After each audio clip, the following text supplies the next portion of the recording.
অখিল গগৈক হত্যাৰ চেষ্টা হয় এটা ভয়ংকৰ বিপদত বিধায়ক অখিল গগৈ হিমন্ত বিশ্ব শৰ্মা ডাঙৰীয়াই অখিল গগৈৰ নিৰাপত্তাৰ বাবে আৰু অধিক নিৰাপত্তাৰক্ষী নিয়োজিত কৰিছে প্ৰতিটো সময়তে নিৰাপত্তাৰক্ষীয়ে বেৰি আছে অখিল গগৈক আৰু কোনে কিহৰ বাবে এইদৰে অখিল গগৈক হত্যাৰ চেষ্টা কৰিছে এডাল যুৱকে হাতত বন্দুক লৈ প্ৰতিটো সময়তেই টাৰ্গেট কৰি ৰাখিছে অখিল গগৈক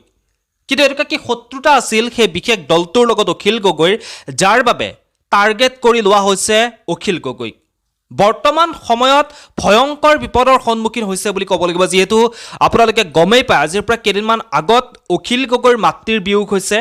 আৰু এই শোকাকুল পৰিৱেশৰ মাজতে এক বিপদৰ সন্মুখীন হৈছে অখিল গগৈ আৰু অখিল গগৈ এই কথাখিনি কালিৰ দিনটোত সংবাদ মাধ্যমৰ আগত জনাইছে আৰু বুধবাৰৰ পৰা আৰু অধিক নিৰাপত্তাৰক্ষী নিয়োজিত কৰিছে অখিল গগৈৰ লগত আৰু আজি হিমন্ত বিশ্ব শৰ্মা ডাঙৰীয়াই তেওঁ নিজেই কৈছে যিহেতু অখিল গগৈ এজন বিধায়ক গতিকে তেওঁ বিচাৰিছে তেওঁক অধিক নিৰাপত্তাৰক্ষী তেওঁৰ লগত নিয়োজিত কৰাটো সেইবাবেই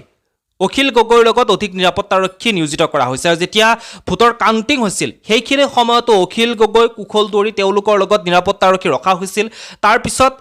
ৰখা হোৱা নাছিল আৰু এতিয়া যিহেতু অখিল গগৈ পুনৰ কৈছে তেওঁক নিৰাপত্তাৰক্ষী লাগে তেওঁৰ ওপৰত বিপদ নামি আহিছে তেওঁক এইদৰে একাংশ মানুহে তেওঁ বন্দুক লৈ তেওঁক আক্ৰমণৰ কাৰণে চেষ্টা চলাইছে সেই খবৰ ইতিমধ্যে অখিল গগৈয়ে পাইছে গতিকে সেইবাবে পুনৰ অধিক নিৰাপত্তাৰক্ষী ব্যৱস্থা কৰা হৈছে অখিল গগৈৰ লগত বৰ্তমান এই সময়খিনিত মই হিমন্ত বিশ্ব শৰ্মা ডাঙৰীয়াই কি কৈছে হিমন্ত বিশ্ব শৰ্মা ডাঙৰীয়াৰ ভিডিঅ'টো অলপ সময় পিছতেই আপোনালোকক মই হিমন্ত বিশ্ব শৰ্মা ডাঙৰীয়াৰ ভিডিঅ'টো দেখুৱাম আপোনালোকে সেই ভিডিঅ'টো চালে মূল কথাখিনি আপোনালোকে বুজিব পাৰিব হিমন্ত বিশ্ব শৰ্মা ডাঙৰীয়াই এই কথাটোও কৈছে যে দুদিনমান পিছতে অখিল গগৈয়ে সেই নিৰাপত্তাৰক্ষীখিনি লৈ তেওঁ আমনি পোৱা হ'ব তেওঁ নিজেই নিৰাপত্তাৰক্ষীখিনি আঁতৰাই দিবৰ বাবে আমাৰ ওচৰত আহি ক'ব কাৰণ সেই নিৰাপত্তাৰক্ষীখিনি প্ৰত্যেকটো সময়তে সেইদৰে বেৰি ৰাখিলে নিজৰ যি ফ্ৰীডম সেই ফ্ৰীডম নোপোৱা হৈ পৰে এনেধৰণৰ কথাবোৰ কৈছে হিমন্ত বিশ্ব শৰ্মা ডাঙৰীয়াই কিন্তু কি হৈছে আচলতে অখিল গগৈৰ লগত হিমন্ত বিশ্ব শৰ্মাৰ মুখেৰে আমি শুনোৱা সন্মান অখিল গগৈ ডাঙৰীয়াই যেতিয়া ইলেকশ্যনৰ কাউণ্টিঙৰ দিনাখন আমি তেওঁক ছিকিউৰিটি দিছিলোঁ কুশল দৌৰীকো দিছিলোঁ অখিল গগৈকো দিছিলোঁ পিছত ছিকিউৰিটি উইড্ৰ হ'ল কিন্তু অখিল গগৈ ডাঙৰীয়াই আৰক্ষীক জনাইছিলে যে মোৰ ছিকিউৰিটিটো ৰাখিব লাগে মই গম পোৱা নাছিলোঁ যেতিয়া মোক IGPয়ে ক'লে যে এনেকুৱা ৰিকুৱেষ্ট এটা আছিলে তেতিয়া ছিকিউৰিটিটো দি দিছোঁ কাৰণ তেওঁলোকৰ কিবা মনত থাকিব পাৰে নহ'লে আকৌ কিবা এটা হ'লে মোৰ গাতে বদনাম হ'ব চাওক